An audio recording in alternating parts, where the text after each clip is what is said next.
Good morning, everybody, or afternoon, depends on when you're watching this. So I'm Toby Schifsky. I'm the Executive Director of Dearborn Real Estate Education. And we're here today for the Dearborn Partner Webinar. This is, the title is Live Classroom, really live in person, traditional model versus live online. Which delivery method has a future? It's a big question. We get this question from our partners all the time. What are you seeing? What's happening? What's not happening in the marketplace? How do I do it profitably? What other challenges am I not thinking about?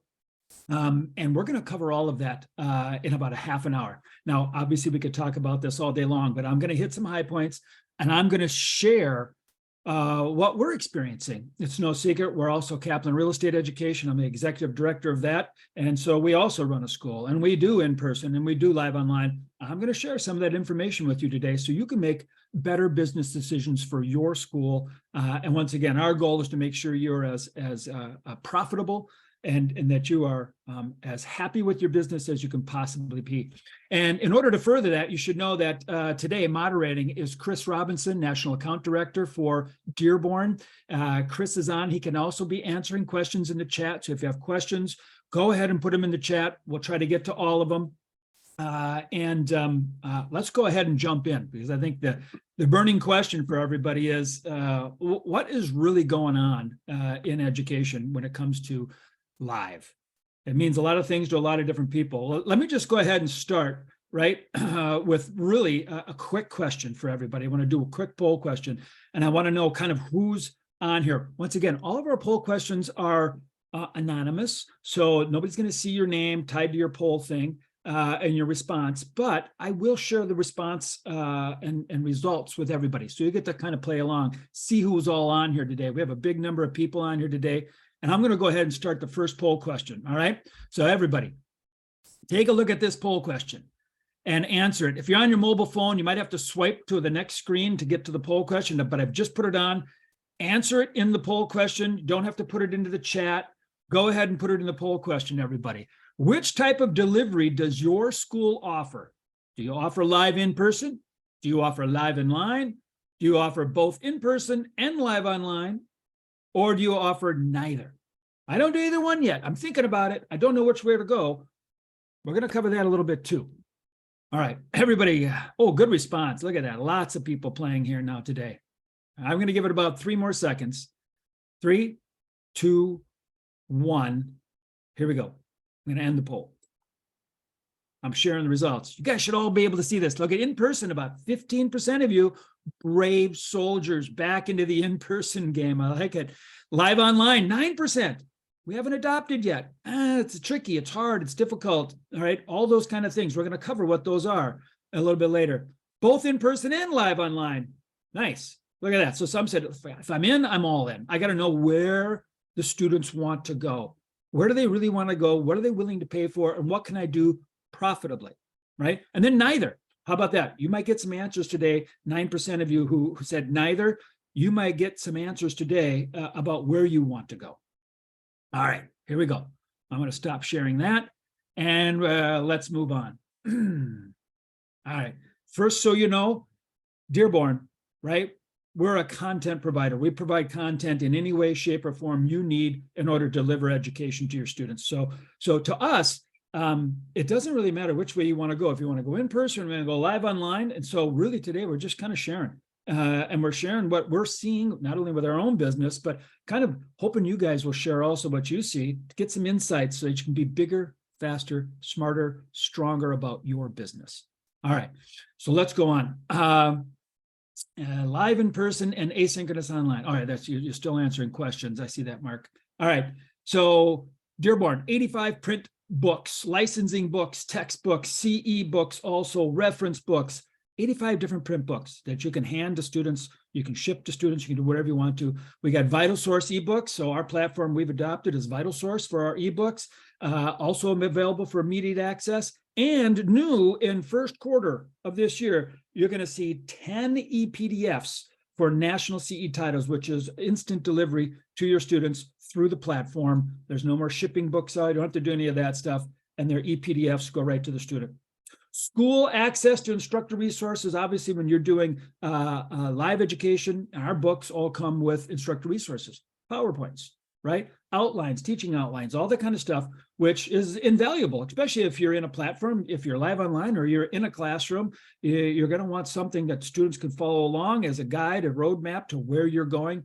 We provide those PowerPoints for you, and then you can take and adjust and manipulate those into the best performance that you can for yourself, your instructors, and your team.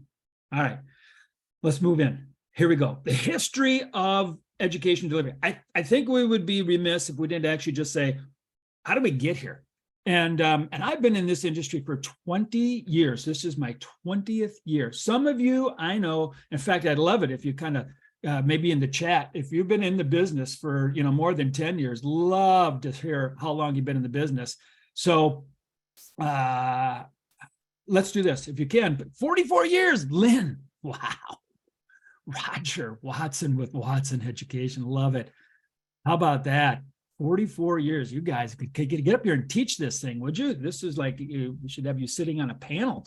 We might have to do that next time. Thomas, 40 years. William, 25 years. Oh my gosh.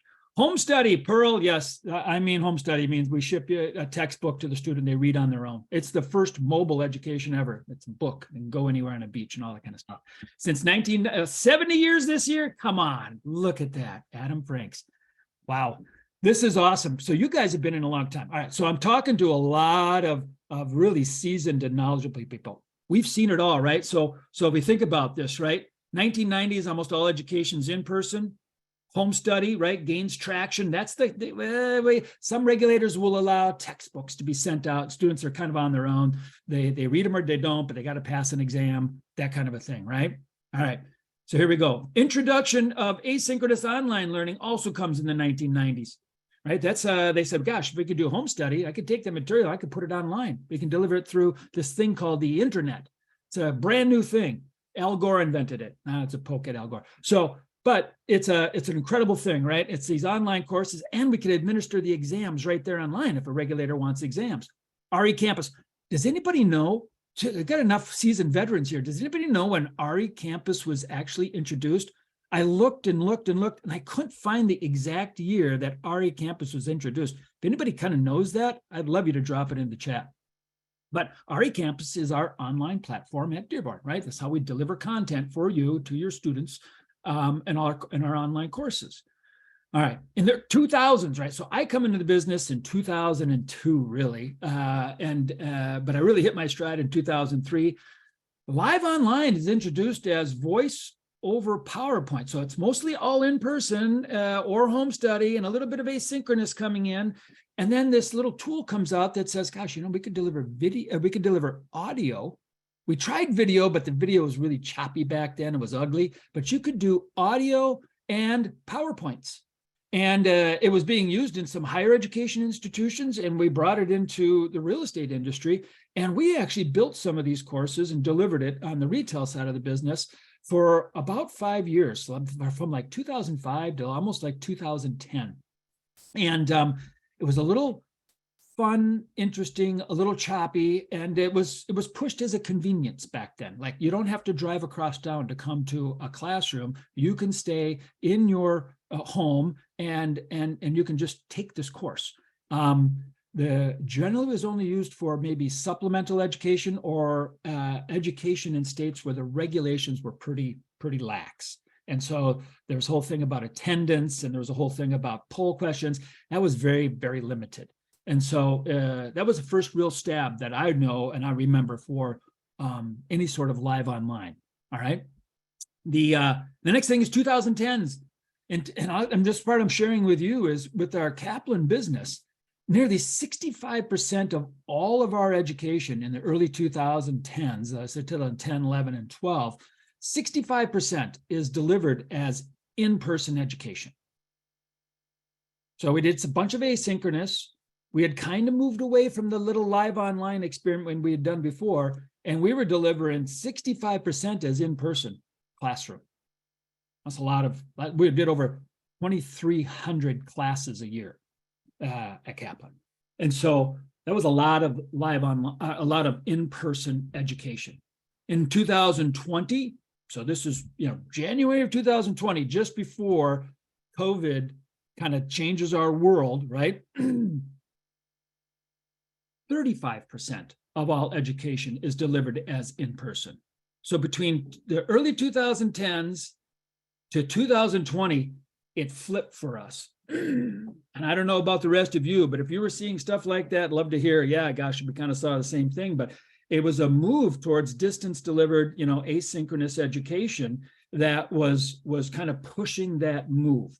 So 65% of the business, right, is gone from in-person to distance delivered asynchronous, but we were still doing 35% in person just before COVID, which was still hundreds and hundreds of classes. So today, what's happened since COVID? I think we all know, if you were going to continue to do live education, and when COVID hit, you had to go to live online. I mean, most states shut everything down. It was highly cumbersome. It was very sporadic, and it was very chaotic, actually, to try to run an in-person class because some regulations would change after you had classes full, and it was a nightmare. So everything kind of changed. And if you were doing live education, you were doing live online. We've come through all of that, and here's what I can tell you is we do about 20% of our enrollments as live online. We do only about 2% in person. We've just gone in a couple places, and I'll talk a little bit more about them because we're going to talk about profitability in a little bit. So we went into a couple places and really successful in one shot and not so successful in another. And I should tell you, Kaplan on whole, very big organization, right?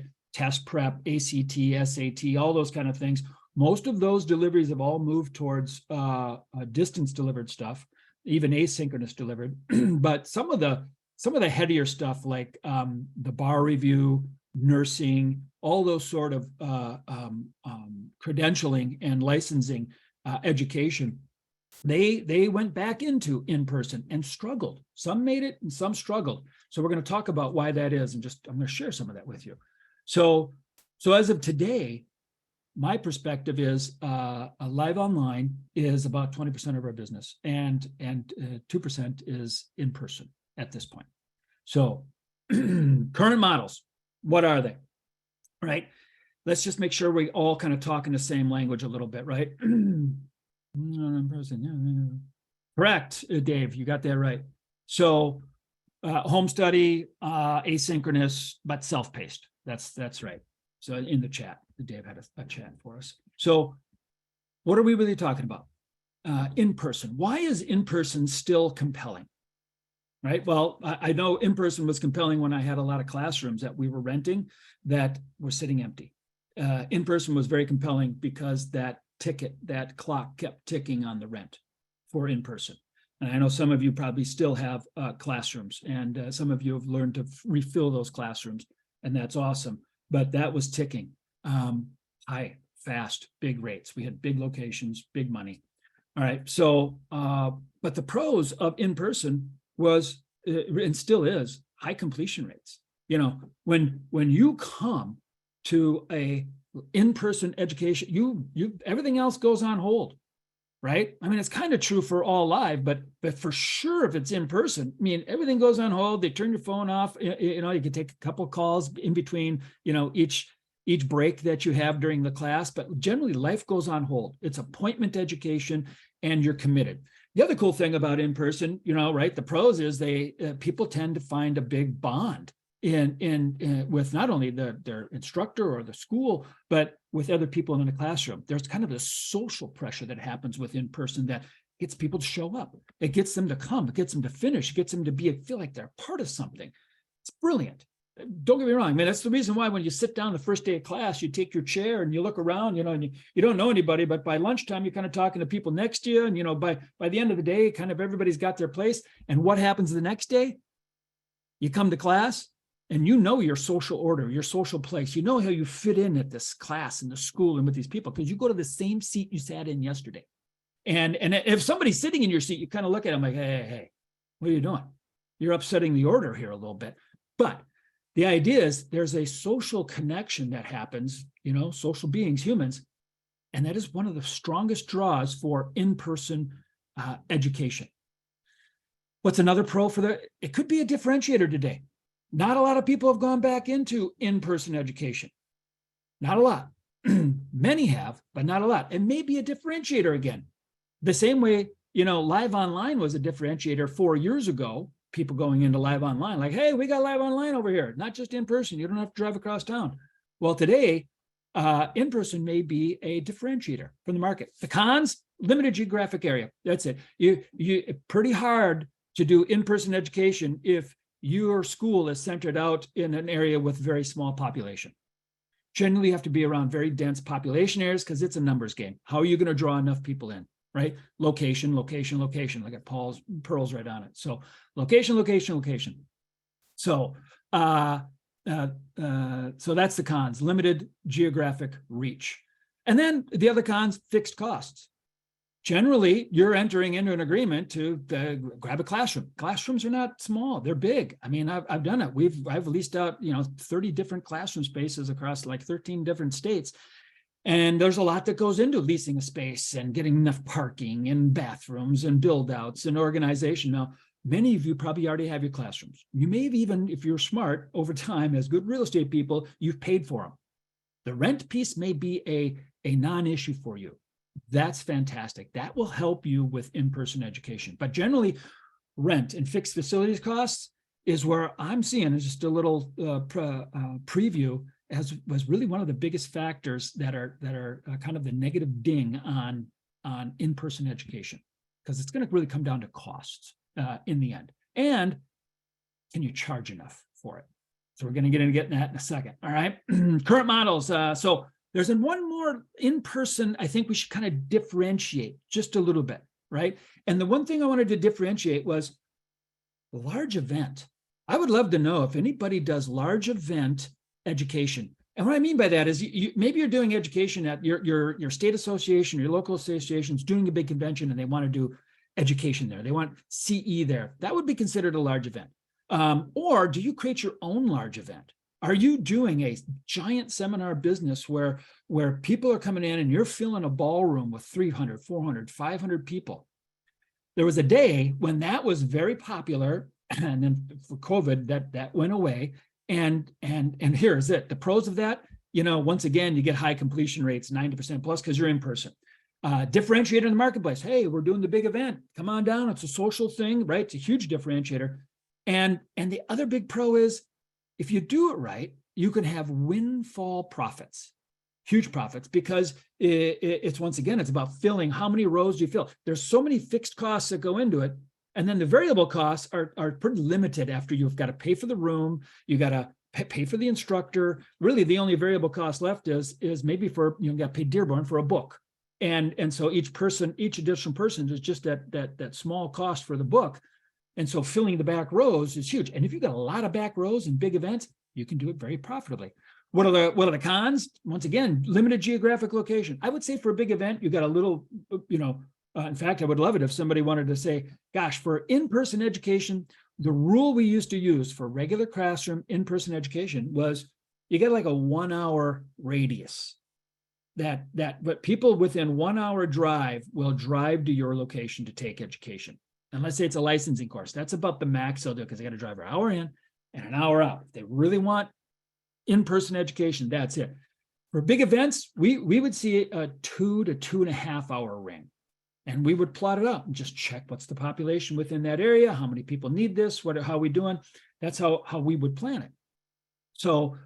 But you still have kind of a limited geographic location. Maybe it's 2 hours, maybe it's 2.5 hours for these giant events, but and there's a high expense exposure, right? My kid found this out. Now, he wasn't doing education, but his fraternity was throwing a party down at the university here in town, and they had an outdoor thing all set up, and they had a DJs in, and they were had all these costs involved. And 2 weeks ago, it snowed and rained, and nobody showed up, and they took a bath because you're subject to the weather. I mean, there could be a blizzard the day you're doing your big event. There could be a hurricane. There could be all these different things that come up. So there's a high expense exposure, right? And there could be maybe your marketing missed the point. Maybe you failed there. It's a problem. So high risk, high reward for in-person. All right, let's move in. Next one. Live online classroom. Pros, high completion rates, not as high as in person. Life kind of still gets in the way when I tell everybody, life happens behind this wall at my home. Something happens, I got to get up and go. I might not come back to the class. So life does get in the way a little bit, but it's still better than distance delivered. Distance delivered is still significantly less than live online. It's not geographically limited. Probably one of the biggest advantages of live online. You can draw from a much bigger area. You got to think about how your marketing goes in order to fill that big area, but it can. Convenience. No student or instructor travel. So not only do you have to, in fact, your instructor could be sitting in California teaching a class to students in New Jersey. That could happen. And it happens right now all the time. So your talent pool can go up and students don't have to travel. It is a convenience. And they'd say they like it. The pros, once again, low relative costs relative to in-person, and mostly has to do with like the facilities or the platform costs. We're finding platform costs are a lot less than facilities costs, fixed facilities costs. The cons, technical proficiency is required. You've got to have somebody who can actually navigate a system like this, right? There's a lot of different features. And in order to be really good at it, you have to know how to work it, right? And here's a big one. Here's our toughest one. Hard to connect with students. Remember I talked about that social connection when they come to sit in a class and the next day they know where they sit because they got a place or part of something?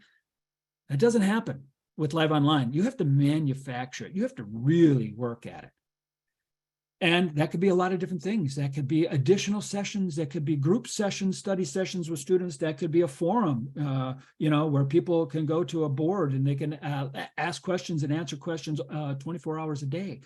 Somehow, you need to learn how to connect with people, because what happens is they leave and they get their license and they're maybe not as loyal to you to come back for their post-license or continuing education. You've got to work harder to keep them. And sometimes it's a lot harder. All right, let's do this. I want to ask a quick poll question, everybody. We're going to go ahead and do this. I can see right now, I'm going to run about 3 minutes late, everybody, today, maybe 4 minutes, but this will come out in video. It'll be emailed to you probably next week. And so you'll be able to watch it in its complete. But so if you ever have to go, you can go ahead and go. We'll make sure you get a copy of this. All right. And then you can also forward that copy to your staff if you want to. So poll question number 2.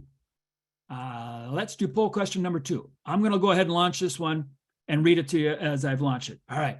What do you see as the biggest challenge for live online delivery? We've talked about in person. We talked about a live online. Go ahead and throw your response. And once again, it's all anonymous. What do you see as the biggest challenge for live online delivery? Answer number 1 is students not interested in this delivery type. They just don't like it. Yeah. And we are finding that some students just have to, and you can do multiple answers here, I believe. The next one is technical difficulties. It's a drag. And it's hard to get people into, it's hard to get it going, it's hard to get my staff up to speed. My state doesn't allow this kind of delivery. That could be very true. Most states have, some have only done it as a kind of a special exception under COVID rules, right? And laws that are passed. Inability to connect with the student, once again. All right, awesome. I'm gonna close this poll in 3, 2, 1, 0, and I'm gonna share. Well, look at that. Students not interested, 8%. I'm sorry, 18%. Technical difficulties, 54%. And I agree, it can be tricky. So it takes a certain level of savvy in order to do it. My state does not allow this delivery, 4%. So in fact, I know there's just a couple left that don't. Inability to connect with the student. Well, that's a real thing. 52% say that. Excellent. All right, let's go on. Here we go. Oh, look at that. I got one more quick question. One more quick poll question, everybody. It's my last one, but I'd love to have your answers on this one. It's very quick. It's one or the other. So which is the most costly delivery of live education? Take your best guess. Some of you know this like inside and out, but take your best guess. Is it in person or live online? In person or live online? All right, 5, 4, 3, 2, 1, end. Wow, look at this. I've ended the poll. Can I share? Share results. Here we go. 85% say in person and 15% say live online. I would like to understand, maybe from live online people, just a little bit if you want to put it in the chat. But we are finding that. We're finding in person is more expensive. Now, the good news is people who really want in person, we're finding they may be willing to spend more money also. So you got to make it up somewhere, right? If the expenses are more, it's going to cost more. And so we're going to cover that in just a second. All right. Here we go. Profitability. What it all comes down to is you guys who've been in the business, Watson and, Len and all you guys, 44 years, 50 years, 60 years, 30 years, you're survivors, number one. And number two, you run a good business. And you understand what it is to do it profitably. And so how are you going to do this profitably? And it's really a pretty straightforward equation. And the equation is, gross revenue minus direct expenses equals gross profit. And so this whole thing is really about what's your gross profit margin on your live education. Which one can you do profitably? And so let's just take a peek, because gross profit divided by gross revenue equals gross margin. All right. So the key here is I'm going to share some numbers with you, kind of how I view profitable education. It's my opinion. The bad part about our industry is there's not a lot of publications out there telling you what your margin should be.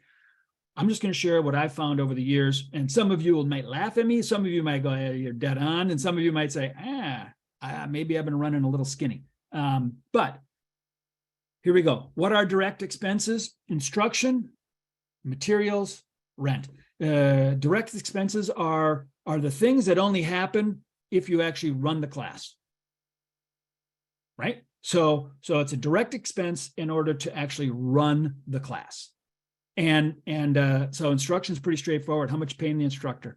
What are your costs there? Was there training costs? Is there idle costs? Is there just stage time? Well, what are your costs? Materials, books, right? Any other supplemental materials you're pushing out, all that kind of stuff. What are your materials costs? And you really only have materials costs if you have a student. So if you don't have a student, you don't have materials. So instruction is a constant. Materials is a variable cost, but it's still a direct cost. And then rent. Rent is a constant unless you only have rent when you run that course. Like if you're renting a facility for somebody just for the day. Unless you have a monthly rent, then you got to figure out what your rent is per class. But the idea is this: you've got instruction, materials, and rent. Those are your direct expenses. Here's your target. What I found over the years that keeps me out of trouble is I've got to be north of a 60% gross margin. So if I'm bringing $1,000 for a class, $1,000 in sales, students pay $1,000. I can't have more than $400 of direct expenses. I leave $600 left over. I can't have more than $400 and think I'm profitable. Because what this doesn't take into account is it doesn't take into account all your other things like your marketing expenses, your office staff, right? Your technology charges for systems and that you're using to run your business. Doesn't take into account your salary, right? And so I know this isn't a huge, surprise to some of you, but others of you take note. And generally, here's the other thing. I strive and I push for 70% margin. When I do hit a 70% margin, I know we're golden. When it's 60, it starts to get a little skinny. But if you're north of 70%, you should be able to do that profitably. That's what I find. If you find anything else, who's paying $1,000, please share. Well, we do have a licensing course in Colorado that does charge that much. But think of it as 10 students paying $100 a piece, Pearl. All right, so total overall revenue for the class, less your direct expenses, make sure you've got at least a 60% margin, or a 70% is probably ideal. And this brings it down to down to near the end here. And the near the end is Could both in-person and live online be viable? Because I can tell you this, we are successfully running our live online at north of 70% margin. We're doing that generally. And we've decided not to run a course that is less than that kind of a margin. We've made that business decision. You've got to make your own decisions, but I also know it's much harder for us to hit those kind of margins with in-person. Like I said, we have one case where our in-person was out of this world, but I can tell you the in-person education we did, we charged a lot more than live online. We have a live online option and we have the in-person, and we charged a 25% difference between the two for one day of education. And we're looking at rates that are significant. Like, we're not talking $6 an hour, $7 an hour, $8, $9, $10 an hour. For in-person, we were talking, $25 an hour. So I don't say that I'm not saying it as what you need to do or what. I'm just sharing that where there are opportunities to charge, right? Find them. Because it opens up everything. Okay. So, challenge for in-person education. And this is what we have to look at is, what are your fixed costs?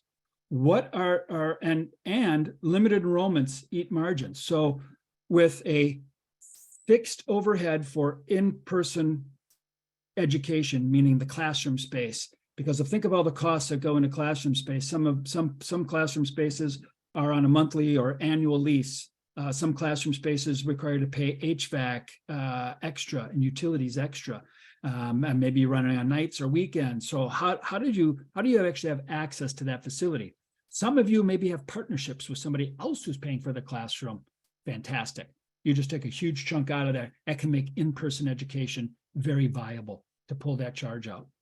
But you'll also have to make sure you're doing it in the right spot, right? So some of you have been established for a long time. You kind of know the density play here, right? Or, I come from a place in the Twin Cities where Minneapolis and St. Paul, where 70% of the entire state's population lived within that 1 hour radius for in-person education. It was brilliant, right? So how do you make sure that you've got enough people to draw from, or how do you dominate your marketplace to make sure you get every single body in there possible? Solution for in-person education, if he wants to be viable, what I've found and what we've found is, what price will your market bear? What price will they pay? And are you looking for that? Are you making sure you're keeping a healthy margin?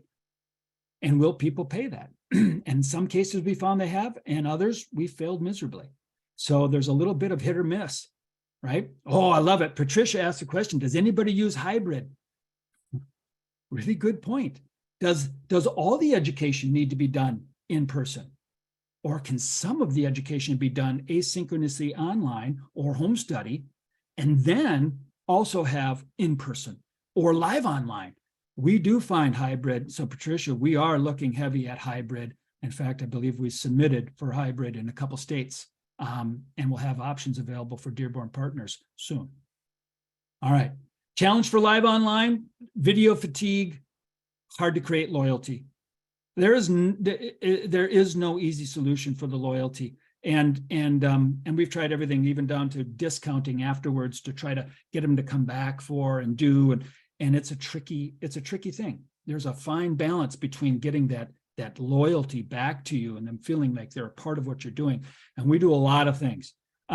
So that's a little bit tricky. And then video fatigue, right? It gets hard to sit in front of a video screen for 8 hours. Look, you guys have been here for 35 minutes and that can get hard. So the solution, shorter sessions. We shorten down our live online sessions, make it simple, easy, bite size, generally nothing more than a half a day. We have a couple places where we still go longer because there's still an urgency to it. But and then creative ways to connect with students, to staff, and then with other students. Looking at different student study groups, looking at using the online platform for them to use study groups with breakout rooms and things like that, where they can hang out for an hour and work together, and an instructor can bop around, and then even ways for the instructor to connect with students differently, so the organization can create that relationship. All right, That's what I have for today. I know we've run all the way to the end. You guys have been awesome. Like I said, many of you could probably have sat up here and come up with 8 or 9 different things. We'd love to hear from you. So Chris Robinson's always available. You can email me. Love to hear from you, hear your thoughts, some of your challenges going on. But I do think there's a world where there's a place for in-person, and maybe it's a luxury, and maybe find out what people are willing to pay, and then live online for those tech savvy, for people that you can figure out a way that people don't get fatigued. And if you can create the brand loyalty, there's a place for live online also. So good luck to everybody. Hope to solve some of your questions, some of your problems. Stay in touch. Thank you.